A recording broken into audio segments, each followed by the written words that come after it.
Namaste, greetings and welcome. Welcome to our new series on healing, the keys to permanent healing of the body, mind and spirit. My name is Pola Churchill. I'm author of the book Shiva Mahavatar Babaji. This is a book about the Yogi Christ of India. I'm also author of the book Eternal Breath, a biography on Leonard Orr, founder of Rebirthing. In this series, I'm going to introduce you to some powerful healers from around the world and also their different healing modalities. Today we're going to talk about rebirthing breathwork and what a powerful tool this is. So what I want to do now is introduce you to Sondra Ray, one of the most powerful spiritual leaders of today. She's known as Mother of the Rebirthing movement. She's one of the earlier pioneers of rebirthing along with Leonard Orr. She is an expert on how birth affects your body, your relationships, your career. She's author of 17 books, and she's known throughout the world as being an author, lecturer, and healer. So please welcome Sondra Ray. Thank you, Thanks Paula. for coming today. It's My great pleasure. to see you. Thank you. Gosh, I remember the first time I got rebirth was 20 years ago in Sydney, Australia, during one of your LLT trainings. That's right. And I tell you something, you look just the same. Really? You must be still youthing. You look fabulous. Oh, great. Oh, keep on breathing. That's right. You must be doing something good. Anyway, so let's go back to the beginning when you were a nurse and you were looking for answers to your own personal healing process, and you weren't finding the answers through medicine, your own field. So tell me how you met Leonard Orr and how you started at Theta House and how you started rebirthing. Okay, well, I had two serious problems. One was my hair was falling out, and I was losing my hair goodness. rapidly, and I was wearing wigs for 2 years, and I was really worried that I was going to go bald. I had a big bald spot up here. Oh, my goodness. And then I had pain in my body that was quite bad for about 15 years straight, which started at my father's death. Oh. And even though I knew it was psychosomatic, it really hurt, and no one could help me with these problems, you know. So when I came to California through a mystical experience I had, I was guided to be part of the great experiment of rebirthing. I was one of the first people who ever tried it on. Right. And so after my first rebirth, I just felt so much better. And after 3 rebirths, my pain disappeared forever. It never came back. So this is why I wanted to become a rebirther. So you were getting the longer. results. It took longer for my hair to grow back, but it did, because I worked out this consciousness factor of loss from my divorce. Right, so you had to process the thought that was going on, Exactly. in other words, to heal it. Yes, I couldn't find out in medicine what was the causative factor, but when I started rebirthing, I got to find out the causative factors of my problems, and then I breathed it out. So I was healed, and so I decided I should give up medicine and share this with everybody, and I've been traveling ever since. Well, that's a tough commitment to make, being in the field of medicine and then making that jump, making that leap, the leap into the unknown. So can you describe to us that first rebirthing session when you were in the hot tub? I think it was in 1974 in the Ventura Lodge. Right, and it was, fortunately, out in the woods. We had plenty of space and privacy, and there was 10 of us, and we stayed in the sleeping bag most of the day to get activated. Then he put us in the hot tub one by one, and I think I was the second or third person. And when I got in the hot tub and started breathing in the snorkel, it was so powerful. I just, all this energy came through me, and it was so exciting. And I started seeing auras, and I just had a miracle, and I just loved it. And after, you know, a couple of sessions, my pain disappeared totally because of this energy moving through. Wow. Did you actually see anything of your birth? Any memories, or it was just more the feeling? It was mostly the feeling. I'm not such a visual person, but I was feeling. I wanted to let out a big scream, and I felt all these changes going on in my body, but the main thing is I felt the pain physically moving out for the first time. That's good. So to explain to people who've never done the rebirthing process, you would be in a jacuzzi, in a hot water tank with a snorkel on, face down, and you'd have somebody holding you and while you're breathing through it. Originally, that's how we started, and we had the water a bit too hot back then, but we started out that way with only wet rebirthing. Now we have dry rebirthing, of course, too. But we would roll up in the fetal position, so to speak, in this warm water, and this would assimilate the womb, and so you'd feel like you were in the womb, and you could have memories all the way back to the womb, which was astonishing to us. And then you discovered dry rebirthing. And there was an incident, wasn't there? There was a real interesting moment there. I had gotten hold of this book, Birth Without Violence, by Dr. Le Boyer, who's an obstetrician, and he very adequately describes each section of the delivery. And so it was so well written and so activating. I said to Leonard, let's have the client read this before we put them in the tank. So we had this guy sitting on the couch between us. His name was Stephen. And I said, Stephen, would you just read this out loud, and then we're going to put you in the tank. So and it was all about how the baby comes from the womb, starts the process of the delivery.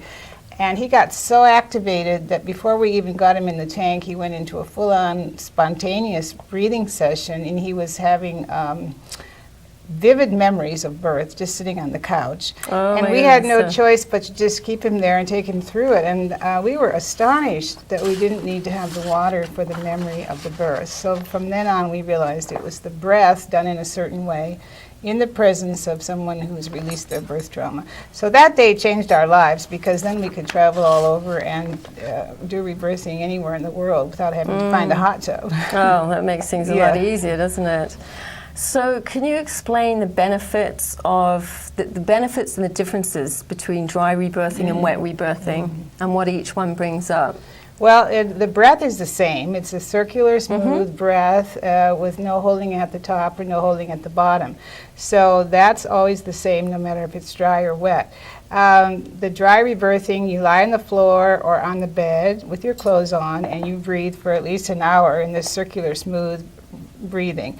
And if it's a private session, it's wonderful because you have the total attention of the rebirther for 1 hour straight, and they guide you through it. Right, and they have the choice to breathe either through their nose or through their mouth. Right, in and out through the nose or in and out through the mouth.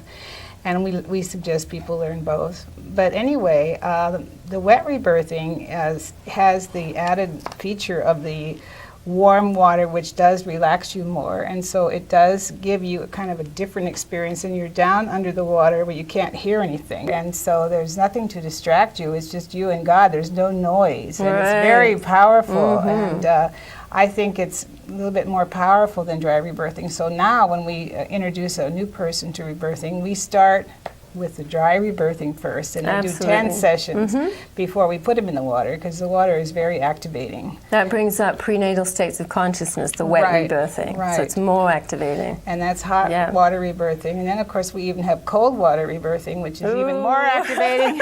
And that is good for releasing anesthesia in the body if the person had a lot of anesthesia at their birth. Oh, absolutely. And it's also good for releasing death programming. So I think that one eventually has to learn all of these: dry rebirthing, wet rebirthing, hot and cold. And but cold is more advanced. Absolutely. And then they can start to learn to breathe by themselves. Yes, someday when the rebirther feels they're ready. But we would certainly recommend they had 10 dry sessions with a female and then 10 dry sessions with a male, because different things come up with a female than they do with a male. Clears mother-father stuff. Right. Good. So how does the birth trauma affect our relationships, our body and career? Because you're the expert on this. Can you give us an example? Sure. This is really interesting because my clients started coming to me and telling me all their problems with sex and marriage and relationships. And then I would rebirth them, and they would have a vivid birth memory, and I could see the correlation how what happened at their birth was affecting their relationships. And it was like light bulbs going off in my head. I was so excited, and I didn't dare tell anybody about this because it was too new, this research. So you could see certain patterns evolving in your clients. Yes, like, let's just say there was a male baby, and it was a big baby, maybe it was a breech baby, and his mother was hurt during the birth because he was too big, or it was a breech going backwards, And so he might have a pre-verbal thought, I hurt women. So that thought is pretty suppressed his whole life. He's not aware of it. But when he grows up and starts going out with women, he might unconsciously hurt them because of that thought, because thoughts produce a result. So that's just a simple example. Or if a woman is growing up with the thought, men hurt me, because she was hit by a male doctor, then her thought the is obstetrician, right? Men hurt me, and his thought is I hurt women. So you can see how they dovetail. Absolutely, right. And then of course each different type of birth has different results. I mean, the forceps type birth is different than the cesarean, and we've studied all these different kind of births and how they affect relationships. I wrote a whole book on that, birth and relationships. Could you just run through a few of those birth types? What a cesarean might be thinking. Yes, of course, a cesarean, we wouldn't want to know if it was a planned cesarean or if it was emergency cesarean. If it was an emergency cesarean, there's tremendous drama at the birth. It's like surgery, there's blood. Sometimes the father would faint if he was present. So these people have a lot of drama in their life. So cesareans might have the thought that they can't complete by themselves. They might have that thought, and they usually do. And they need to be lifted out of things. So they might have the thought, I can't do it by myself. Right. If you hear a bunch of cesareans talking together at a table, they don't even finish their sentences, and they all understand each other because they're used to being incomplete. Yeah. And they tend to have an interruption pattern. Isn't that interesting? It's fascinating. And what about forceps? Yes, forceps. I used to date some men who were forceps, and you feel like you have to pull them out. Come on, let's get going. And sort of that kind of energy. And you have to find out why they were forceps. Why didn't they want to come out? And sometimes they were stuck. Other times they were the wrong sex and they knew they weren't going to be accepted, so they held back and they resisted. So we as rebirthers would always try to find out why there were forceps in the first place. And then the amazing thing for me when I was rebirthing people is sometimes the marks would show up on their head. And you could see the placement during the session. Right. You could see the placement of the forceps. And sometimes it was dangerously close to the eyes and in the ears. And so these people have a lot of trauma, and sometimes they get migraine headaches because of this, Okay, so that's very interesting how each birth thought affects your mind, affects your body. What about anesthesia, when the anesthesia stays in the body? It does. It goes through the placenta to the baby, and it stays in the baby's body. And I'll give you some examples. Leonard and I rebirthed a psychiatrist in Paris, and during the session, this smell of anesthesia came out of his body so strong that we had to run to the window. And I asked him, have you ever had surgery or anything since your birth? He had never even been in the hospital since his birth. And at the end, he started shouting, "Oh, I didn't know what it was like to be alive." He felt so great. And then I had a group once that a lot of the people in the group in the LRT had anesthesia, and they attracted each other. And the air conditioning broke, and the Freon came through the room, and we all got really dizzy, and we had to run outside, and we had to finish the training outside. Oh my goodness. So I have quite a lot of experience with anesthesia, and sometimes people fall asleep in the rebirthing because of their anesthesia, and we have to sit them up or do something to keep them breathing it out. Sometimes cold water rebirthing. Oh, that will wake them up, that's for sure. Tell me what the personal law, personal lie is. Okay, the personal lie is your most dominant negative consciousness factor from your birth. Could be formed at birth itself or in the womb, or it could even come from a past life. But it's your core belief about yourself, and it's formed early on. We call it a pre-verbal thought, and babies make very sophisticated decisions at birth.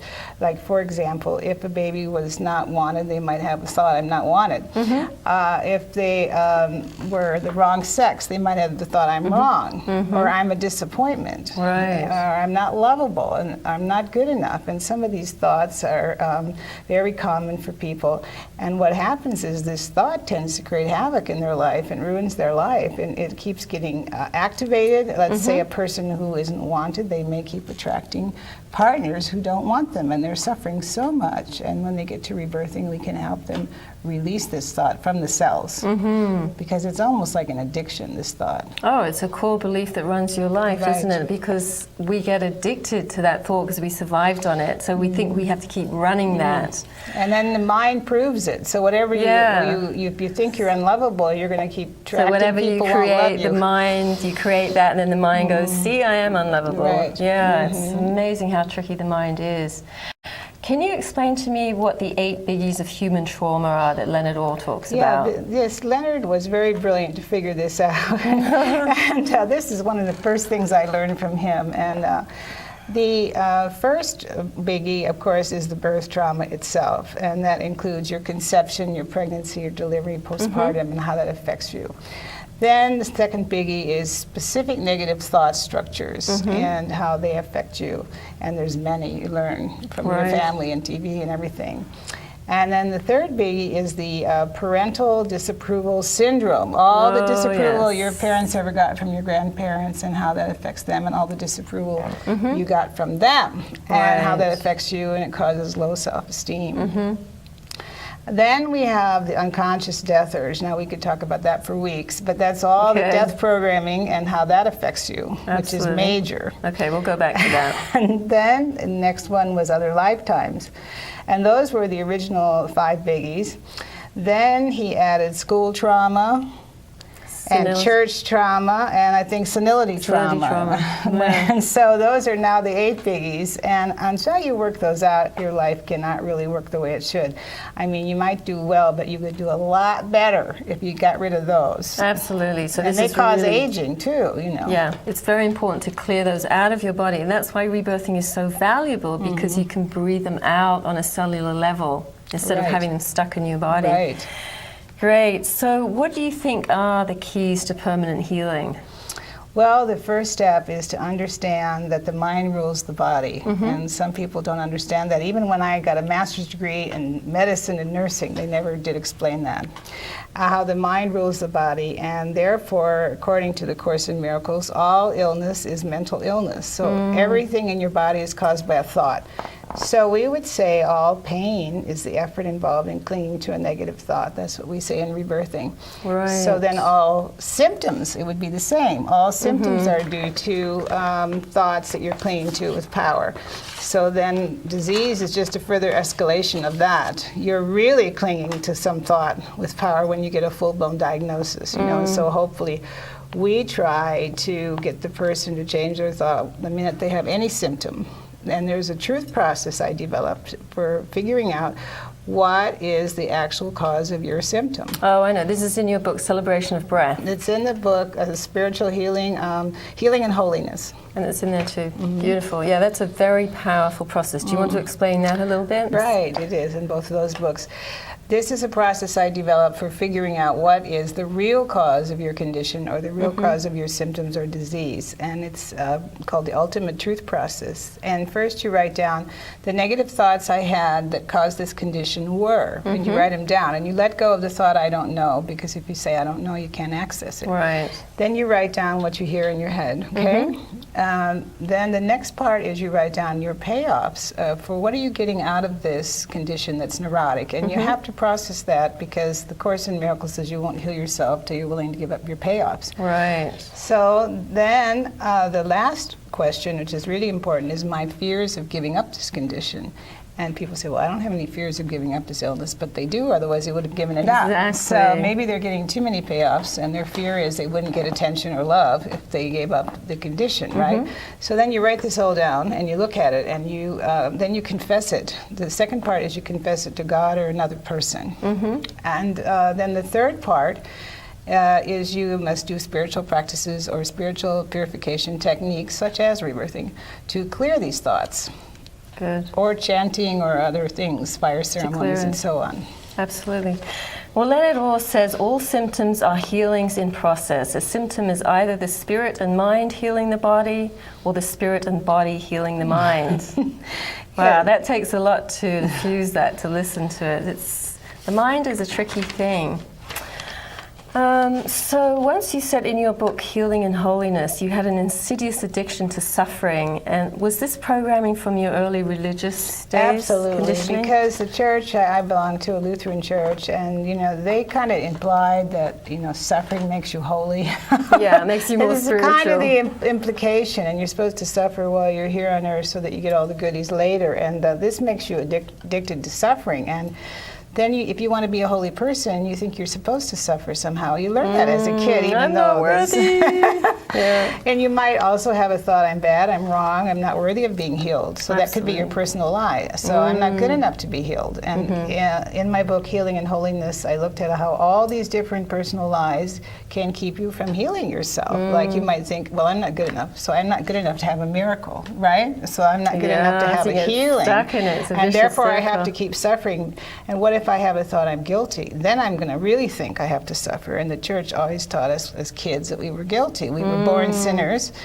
Guilt demands punishment. So then if I'm guilty, I have to suffer as a form of punishment. And so I had to work all that out. Oh my goodness.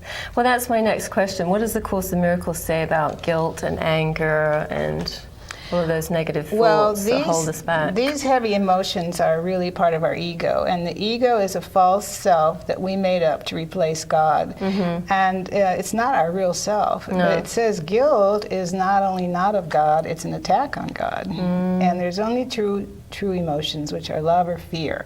So guilt and anger come under the category of fear. But ultimately, if we want to be enlightened, we have to give up all these emotions. And these emotions are spearheaded by thoughts. So if you work on the thought behind the emotion, you can get rid of it. For example, anger. You can find out what is the thought that's causing your anger, and you can drop it and breathe it out. And you can cure yourself of anger by changing the thought. People don't understand that. And of course, forgiveness helps dissolve everything according to the Course in Miracles. That will help you dissolve all your guilt and your anger. So with anger, we shouldn't suppress it and we shouldn't dump it on people. We should look at the thought and then breathe it out of our bodies and change it into a positive affirmation, correct? Right, because if you suppress it, it'll hurt you. It'll hurt your body. If you dump it on somebody else, it hurts them, and that provokes separation. So if you look at the thought that causes the anger, you change the thought, and then you breathe out the energy. You can heal yourself of the anger that way, and you're not hurting yourself or anybody else. Good. Yeah, because in our body, I think the liver holds onto anger, the pancreas onto rejection, the kidneys is fear. I guess that takes, each emotion has a different effect on the body. That's really interesting. Yes, and those emotions have a negative effect. As a nurse, I can tell you, like anger spikes the heart rhythm and lowers the immune system for starts. So, what age did you realize that you were a healer? Well, I guess I was a healer when I was born in some sense, because there was a miracle at my birth. So maybe I was a healer many lifetimes. But when my grandfather saw me, he didn't go back to the mental institution. He had acute depression when his son died, my uncle. And he was in a mental institution for a severe depression. And they let him out from my birth for some reason. And he saw me and he was instantly healed. And so maybe I was a healer already, and I never knew this till I was 6. I heard this at a family reunion. They said, shh, don't tell her, like it was something weird. So I kind of suppressed it. But I remember now on my tricycle, I used to go around and visit the sick and the poor all the time in town and take care of them and the old people. And then when I got to my bicycle, I visited even more people in my little town. So I was kind of always visiting the sick and poor. And then, of course, I went into nursing. So it's kind of been my whole life, really. I wasn't consciously thinking about it. It was just natural. You just naturally do it. What has been your most difficult case, as a rebirther and a client? What was the most difficult thing that you had to heal with somebody? What was I tell you, this one with the narcolepsy was the hardest of all. Because he kept falling asleep during the rebirth, and he had severe narcolepsy. He really would stand up and fall asleep on the stage, or giving a speech or anything. He went to therapists and therapists forever. And the reason it was so hard is because I couldn't keep him awake long enough to get him to breathe out the anesthesia. So that's why I finally came up with the idea of a trampoline. And I got him jumping on the trampoline, and I say, breathe, breathe, and he'd jump, and then I say, lie down and breathe, then he'd fall asleep again. It was really hard work. And so you have to be really patient and work through it with him. But he got cured, and I was so happy. And what it was is just an overdose of anesthesia. That was the cause of his narcolepsy. Because that's the hardest one that comes to my mind. So let's go back to the LRT trainings in the 70s, and how did you develop that? You were in Theatre House, then you started creating your own seminars and traveling a lot. So Yes. how did you actually write the training? How did you create that? Okay, as I said, I was starting to keep in my head this data about how people's birth was affecting their relationships. And I had all this data in my head, and I was kind of afraid to talk about it because I didn't know how people would handle that. It was so new. Nobody was doing this, you know. And then one day Leonard came home and he said, they want you in Hawaii, and I told him you're coming, you know, and he never even asked me if I would go. And I guess it just pushed me on the road, or probably I would have been scared, you know. Yeah. So I went to Hawaii, and I'd never done a seminar, but I just shared with people. There's 30 people sitting on the floor, and I said, here's what I learned from rebirthing about how your birth affects relationships. And the day went really fast, and at the end of the day, they're all looking at me with their mouths hanging open. They're going, this explains everything, Sondra. And then they wanted me to stay an extra day and tell all their friends. So I did the whole thing again the next day, and they had the same reaction. They were astonished by this. So it was resonating. They were feeling that this is right. They knew this was the truth, this connection about how your birth affects relationships. And so then they said, this is too much to integrate for one day. You have to write this up in a 2-day form. So I came back to San Francisco, and I started writing it down in a 2-day form. And that was the beginning of the Loving Relationships training. And it was really great, except for the jealousy section was really hard. I rewrote that 13 times. Oh my goodness, the jealousy and the incest, the unconscious incest pattern you're talking about. Yeah. Can you explain that a little bit? That's very important. Yes, and you know, this is often taboo, so I felt that it would be unfair to have a training on relationships without covering that, because it absolutely affects people's sex lives. And it has to do with when you're young, you kind of want to be with the parent of the opposite sex, and you know you can't touch them because it's taboo, and you want to be more with them, and so you get attracted, if you're a little girl, to your father, and you know even Freud wrote about that. Yeah, it's a natural But then attraction. when you grow up and you get married, if you marry your father, somebody like your father, pretty soon you can't have sex with them because they become like your father, and it's taboo. And so this is why a lot of people have great sex before they get married, and when they get married, all of a sudden it just doesn't work. And that's because they set up the person as their parent, and you can't have sex with your parent. And these also shows up with people who are in triangles a lot. Like if you find yourself attracted to married men or more married women, it's trying to get dad away from mom or mom away from dad. There's always someone in the way for you receiving that love. So if you get involved in triangles, that's usually an incest pattern. And you know, incest is much more prevalent than you think, and we heard a lot of stories in the LRT over the years, and of course a lot of it isn't reported.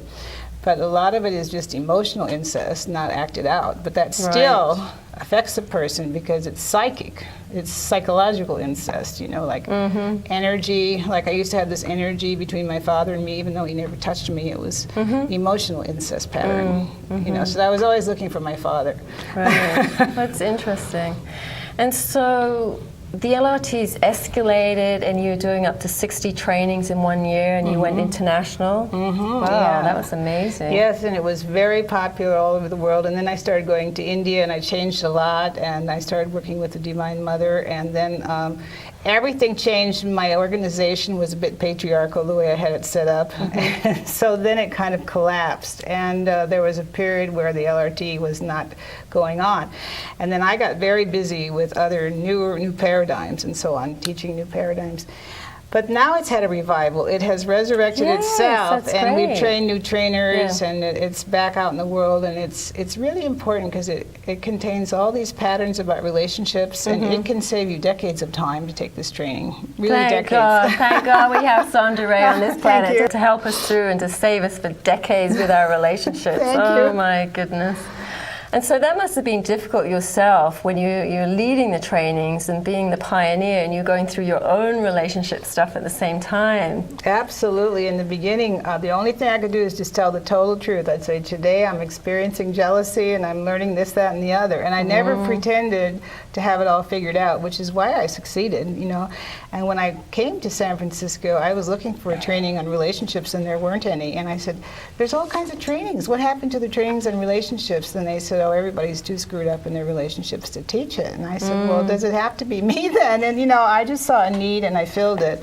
And because I had all this information about birth and relationships, I was a natural for doing it. And the thing is, when I would go through my own case, I would just confess it to everybody, because everyone's telepathic. They would know anyway. So I always told the truth, and that seemed to work, and I still do that. Good. Because you never can learn enough about relationships. No, and we learn what we need to, we teach what we need to learn as well. Absolutely. So what is the new paradigm? You're going into a new level of relationships now. What is the new paradigm that is coming through? Okay, well, the new paradigm has to do with the end of domination, for one thing. Nobody dominates anybody, you know, and if you think about your parents' relationship, usually the father was dominating the mother, or the mother's dominating the father, or somebody's dominating somebody. That has to go. That will not work in the new energy that's out there now.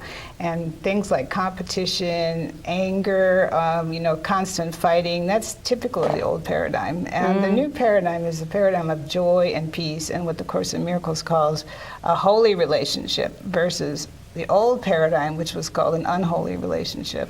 Oh, the holy relationship and the special relationship. Yeah, the holy relationship is quite different than the special relationship. The special relationship, according to the Course in Miracles, is where you find this one person. You love them more than anybody else, more than yourself, even more than God, you know, and it's not going to work. And so give your power away. Yes, and the Course says it's the ego's chief weapon to keep you from God, because you're so occupied with this relationship, you don't even have time for your spiritual life, you know. So the holy relationship is totally different ball of wax. It's where each person looks within himself and he sees no lack, and he accepts his completion, and he feels whole as himself, whole, W-H-O-L-E, and he finds somebody else who's whole, and they get together and they share the light with the world. So this is two full cups running over on each other, two people with total self-esteem who are equals. So it's more synergistic. And it's a spiritual partnership is what it is. It's a sacred union of a spiritual partnership, and they're together for the evolution of their souls. And they both know this. Good. So for instance, in that new paradigm, and say these people, two people are in a relationship and they have an argument, what is the resolution in this new paradigm? Okay, well, I prayed a lot about this and I got some good answers. And I came up with, in meditation, the idea of the highest spiritual thought. So instead of arguing about something, you and your partner, drop your positions, and you're open to the highest possible thought on this subject. Now, the highest spiritual thought would be the most positive, the most loving, the most productive, and it feels the best in your body. And if my mate gets the highest spiritual thought, I go up to his thought, gladly. If I get the highest spiritual thought, he goes up to my thought. Now, if we both can't agree on the highest thought, we don't argue about that. We would meditate or call a third party in to help us decide. Instead of arguing, we're going to surrender to the highest spiritual thought. And sometimes the children in the house will get it, because children are channels. They can sometimes tell you the highest thought. And so that would work. And also, I think you mentioned before too, you would call in the Divine Mother, you'd have the triangle, you'd offer the highest point to the Divine Mother. And offer it to the Holy Spirit or the Divine Mother or higher power, and that's what works. Instead of like this, you're giving it up to a higher power. Why is it, do you think, that marriage doesn't work these days? It's like 2 in 5 people get divorced. What do you think? Is this because we're shifting from the old paradigm into the new paradigm, and we're out of the old paradigm, we're not yet into the new? That's part of it, but it's basically because the parties do not have their subconscious clear. Because what happens in marriages, especially, it's more intense with marriage, your personal lie clashes with the other person's personal lie. Your birth trauma collides with their birth trauma. Your patterns, your family patterns collide with their family patterns, and it's all the subconscious material banging together, and then they argue about it instead of clearing it. In the new paradigm, each person takes responsibility for clearing their subconscious. And you know, the best gift you could give to a mate would be a clear consciousness. And a best gift you could give to a child as a parent would be a subconscious that was clear. That's why rebirthing is so good, because it brings the unconscious to the conscious so you can clear it without drugs, without hypnosis. Good. Let's go back to the question of what is the unconscious death urge. Can you explain that a little bit? Right. This is a very interesting question. I'm glad you asked that, because I like this question. It's about it's like a conglomerate in the subconscious, which contains the following. It contains the belief that death is inevitable, which is a thought you could change. It contains all your past life memories of dying, all your programming from your ancestors when they died, and then your belief systems about that you have to copy them. It contains all your anti-life thoughts. It could contain your personal lie, which could kill you if you keep thinking it. Oh my goodness. And sometimes it contains your secret wish to die if you hate your life, you know. And all of that together is what we call the unconscious death urge. And literally, it's a consciousness factor that has to be released if you want to live well. And you breathe it out, and you become more alive, and you get more energy. And you know, a lot of these people who have diseases like chronic fatigue and Epstein-Barr, it's really just their unconscious death urge that's coming up. And we've had a lot of healings on those issues in rebirthing. It's not hard for us to help people with that. Well, I know Leonard Orr says until you've cleared the unconscious death urge, all healing is temporary. That's right, so because if I taught anyone how to heal cancer, or we did the ultimate truth process on something and they got healed, if they didn't handle their death urge, they just make up a new way to kill themselves. Oh my goodness, that's right. So it's very, very important. Right, and rebirthing is taking the lead in that area of really studying physical immortality. Do you want to explain the concept and the practice of physical immortality? Right. Physical immortality means that you develop the ability to stay in your physical body and live as long as you choose by the power of your mind and practicing certain spiritual laws. And it was in the Bible because, first of all, Jesus was teaching it. He said, you know, death is a result of a thought. Called the ego is part of Course in Miracles teaching, and he said the power of life and death are in the tongue, in the Bible, which is the same thing. The power of life and death are in the tongue means whatever you say is what you get with your body. You see, and most people are saying, I'm getting old, and so they do. Or I'm going to die at such, and they're programming themselves for their death, and they're copying their parents. So it is in the Bible, and the way out is you have to give those thoughts up, and you have to have a spiritual purification technique to keep youthing yourself, which when I took rebirthing to Russia, we had the fortune of having doctors get rebirthed, and they proved it produces a rejuvenation of the body, scientifically proved it. Well, I think that's fascinating because what we tend to do is take on our ancestors' patterns. We have to look at their illnesses and so on, grandparents, parents, so that we don't take on those illnesses. We tend to take on not only the illnesses, but the emotions around them. A lot of people die at the same age as their grandparents, you know. Yeah, it's incredible. But most people will say, well, why would you want to live forever? But that's coming from a deathless mentality, isn't it? I'm because glad they're you in brought that up. pain and misery. Because, you know, if you were living forever in an old body with a lot of pain, you wouldn't want to. So what we mean by it is you keep youthing your body and you stay young and you get rid of the pain. And then you might want to live a long time. And the purpose of it is not so you can walk around and brag that you're 200 years old. That's not the purpose of it. The purpose is because you are on a mission of divine service, you know, that you can serve humanity and serve God with your abilities and stay healthy doing it. Absolutely. And did you know that Sondra Ray is 108 years old today? Doesn't she look wonderful? It's funny. No, it's fascinating. And so, let me see. So from there, you went on to create the Divine Mother movement. Right, I was in Santa Fe and I went to visit a teacher and I walked in the door, I'd never met her, and she said, oh, they want you to do something beyond the feminist movement. And I said, what? I hadn't even sat down yet. And I was so shocked, you know, and meaning the spiritual hierarchy, and I said, could I please have more information? And she said, no, because it's never been done. Tomorrow you decide if you want to accept this mission and you do a ceremony. So you didn't have a clue what it was, No. what it was about. You were just winging it. And so I thought, okay, this is something I must have maybe chosen before I incarnated and I don't remember or something. So I set up an altar the next day and I wrote a letter to the spiritual hierarchy and I said, if I was born for this, okay, I agree, but could I have more information? And then this kind of storm went through the house. It was something really powerful. And I still couldn't get what it was. And, you know, I actually got a pain in my hip for a couple of months. I was so nervous to go forward with something.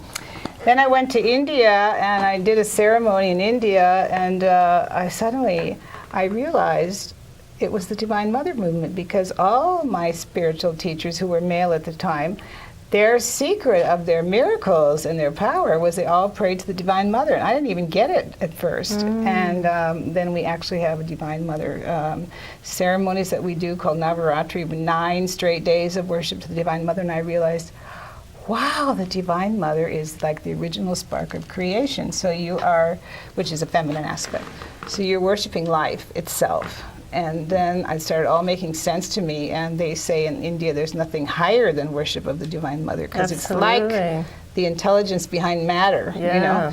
And so then I thought, wow, this is really it. And I started asking for guidance to understand why I'm supposed to do this. And I was shown many, many miracles to explain the power of the Divine Mother over the following years. And I have written a book about it. It's not out yet, but I have written a whole book about it. So that changed my life drastically. Yeah. So you went to India, to the Babaji Ashram in Hairakhan.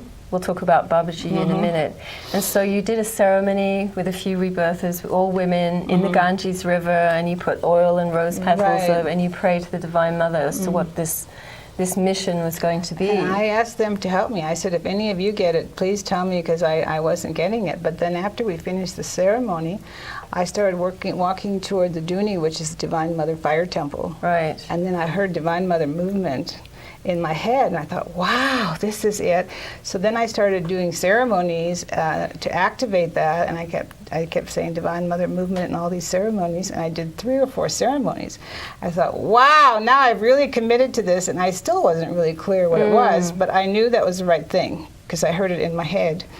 So then I came down, and everything that was not according to that just fell apart in my organization, and then I had to start all over, and it became so beautiful. Everything changed. Everything. Oh, so that's when the LRTs were complete, and then you rolled into the Divine Mother movement. And everything just became so flowing and beautiful as I went more into the feminine side, because I had been too much in my masculine side trying to make things happen. And so my whole life completely changed after I surrendered to the Divine Mother. And I think the Divine Mother has the answer to all our problems in the world today, and that's why I think it's really important we ask for that. Absolutely, because I think right now with all the wars going on, this is what we need. The planet needs nurturing, it needs the feminine energy, we need peace, we need calm, and we need to tap into that higher energy. Right. Wonderful. And I saw so many miracles. I know the Divine Mother can heal anything, create anything, so I know we can get all the answers from her. Would you like to talk a little bit about that during some of your Divine Mother conferences, where people had healings during the Divine Mother coming through? Yes, well, people, even today in my rebirthings and groups, they see Amaji. For example, now we've been studying with Amaji, the hugging saint. People see Amaji in their rebirthings. They see Babaji, of course, as they always have, but now that people see the Virgin Mary, we're getting more and more people having visions in their rebirthings of the feminine aspect of God. And, you know, there could be Durga, or in Hawaii we say Madam Pele. I wrote a whole book on that. And, you know, it's like now the feminine is coming through in these rebirthings, and people are just getting healed. It's so beautiful. Okay, so let's talk about Babaji. Who is Babaji and how did you meet him? Okay, great. Babaji has been my master for many lifetimes, but in this lifetime he is known as Mahavatar, which means he was not born of a woman. He actually materialized his body directly from the source, or the ethers. And this was witnessed by people who saw a ball of light descending in this cave. That's where they found him. And then he sat for 40 days and 40 nights without eating, sleeping, or drinking anything. And he just held up his hand and blessed people. And he kept his eyes closed because he was so powerful, people would faint. And so then the Indian devotees that he knew from other lifetimes gathered around. In 1977, we got a letter, and it said, Leonard Orr, 301 Lion Street, San Francisco, and I happened to be running the office.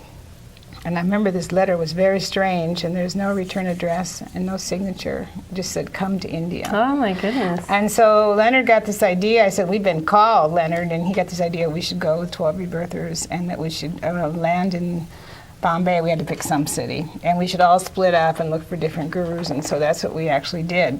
And so we spent 2 weeks in different parts. I went south, somebody went north, somebody else went different places, and we met in 2 weeks in New Delhi and compared stories. And Leonard had met another guru there. We thought maybe it was the one, but there was one girl missing, in our party, and if you can't find a missing person in India, So impossible. we had to just go home without her, and I was freaked out. I was so concerned, and she didn't come home for 7 months. And when she came in the door, I was there, and she said, "I found the real Babaji." And we almost fainted. We couldn't believe it. The hero of the. And here's my other guru wanted me to go with him, and I was really confused.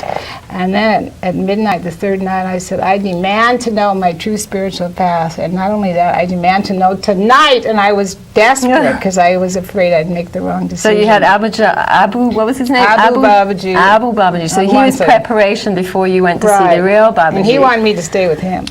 And Leonard said, "Come with me." And so anyway, after 3 days, I was so confused, but I demanded a sign, and I heard the arti, which is the music of Babaji. So the next day I hopped in a bus and I took off for the north. And we found him, and for me, there's only before Babaji or after Babaji, because before Babaji, I didn't have a clue who I was or what I was doing or what my mission was, and I had been a nurse, and that was about it, and I was just starting to learn rebirthing. So what was your first experience when you first met him that day? Oh, wow. That night he came out of his room and he was looking at me from about 50 feet away with such a look I just hit the ground. He knocked me over with one look. Oh, my God. Because his energy is so intense, right, I can imagine. Right. And every day was like a year. That you felt like you were there with him for years. Mm-hmm. So much would happen in one day. And it did take me 2 years to recover from the sight of him, actually. So that was a profound healing. So what were Babaji's teachings? What did he come here to teach? The main teaching is very simple. Truth, love, simplicity, service to mankind, and the mantra and the breathing for purifying yourself. And what is the mantra? The mantra is Om Namah Shivaya, which is supposed to be, according to him, the highest thought in the universe. And the mantra is a sacred set of words through the repetition of one attains perfection. So if you chant Om Namah Shivaya, you can heal yourself totally and attain perfection. And it means infinite spirit, infinite being, and infinite manifestation. Mm-hmm. Or I bow to the God within. And it's a beautiful chant, and many people have been healed by this chant. So he gave us that mantra to chant and told us to keep doing rebirthing in the mantra. And then the truth, love, simplicity, and service to mankind is the main thing, which we call karma yoga. Karma yoga, service to mankind. So Babaji said, "I could heal you all in one day, but what would you learn?" So that's a pretty profound statement. Right. What do you think he meant by that? Well, what he meant was you need to learn why you created this disease. If he had just taken the disease from us, which he was capable of doing, which he did sometimes, but usually he would help us, but he'd make us learn something first. Because why did we create this disease? What's part of our ego are we hanging on to? So he would help us with his energy, and he's always helped me with every kind of thing that I ever had any condition with, but he would make me go on to understand why I created that, first of all. Otherwise, so what was the most important thing you learned from Babaji in your healing process? In my healing process, well, I learned that I could heal myself of anything, if I had faith and I practiced his teachings. And I did. I had all kinds of conditions that I had wrong with me because I was stuck in the medical model, having been a nurse. And I wrote about him in Healing and Holiness. I had all kinds of conditions, and I got through them all with his help. But I also had to learn, what I did to create them, and I learned how to let go of my ego, make easier by the help of having a master. Do you have a strong connection to Babaji? Does he guide you? Does he talk to you? Does he show up in your dreams? Yeah, Babaji, if you even just say his name, you can get a blessing. And I had a relationship with him that was different in that I'm a writer. So I used to write him letters, and so he would read them and answer them. But sometimes he'd just pass his hand over him. He knew everything in them. He didn't even have to open the letters. But because I was a writer, I always wrote him. Now, other people just do it through meditation or prayer. But each person forms their own unique relationship with Babaji, and he relates to them just in a different way. So it would be different for somebody else, but I like to write, so I used to write all my problems, and I figured the purpose of a guru is to bare your soul, so I'd write all my problems and I'd say, I lay this at your feet and I give it up. And it's kind of like what the Course in Miracles says, you offer it up to the Holy Spirit, because he's in the Holy Spirit's mind. So that's the kind of relationship I've always had with him, and I still do that. I even just wrote him a letter yesterday because I was processing something. And as soon as I wrote it all on paper and I said, I lay this at your feet, it all kind of went away. So that's the kind of relationship I have with him, is I like to write. And he does appear to me if I need it. It'll come in a dream, or otherwise he'll enter someone else's body and they'll tell me what he's saying. Like sometimes when I travel all over the world, you can imagine I'm running around so crazy, so fast. Sometimes he'll grab a clairvoyant and they'll call me and say, this is the message from Babaji for you. My goodness. One lady called me I didn't even know in Spain. Her name was Dora. I never heard of her. She said, oh, your guru appeared to me. I'm so freaked out. She says, right in full daylight in my bed. And I said, okay, what did he say? She says, I have a whole list of things. So she comes over to the house with a long paper of all the instructions that I was supposed to get from Babaji that day. Oh, my goodness. So I have a pretty powerful connection with him because he has me out in the front lines, out on the road. And I've been on the road since 1974. So Babaji can dematerialize, he can travel at the speed of light, he can do instant healings. He can have many different bodies also. Many different bodies. He can bilocate, he can be in two places at once or more than that even. Well, I remember it was interesting, Leonard was talking about I can't pronounce his name, Abu Babaji, and how he had given him a mantra, and when he repeated that mantra, Babaji appeared to him. But that was the Babaji has the body in the Himalayas, which is the one from Yogananda's SRF. And I know SRF don't acknowledge as the Hairakhan Babaji being the same one. But I went to the SRF temple when there was a Babaji commemoration, and I asked that question, I offered it up. And the answer that I got was that it's the same spirit but different body. Right. So it's interesting, he can have 108 bodies simultaneously. He even has a female body in India, doesn't he? Well, I thought it was cool when I heard he could have 8 different bodies at the same time, but my guru Shastraji corrected me. He said, no, Sondra, 108. Oh, my goodness. Can you talk a little bit about Shastraji and your connection with... Yes, Shastraji was Babaji's high priest, and Babaji said he was one of the purest beings on earth, and he was a poet in all lifetimes. He was an Ayurvedic doctor, he was a palm reader, a psychic. He was in charge of all the ceremonies. That's why he was the high priest, and he was amazing, and he is amazing, and he took conscious departure Samadhi a couple years ago. And he still helps us from the other side. Yeah, you had a very close connection with him, didn't you? I always go to his home every year, and he'd let me bring my staff to his home, and we would stay there and be healed. So he was like a father to you in some way. Yeah, my grandfather, maybe. Yeah. So you had 7 lifetimes with Babaji.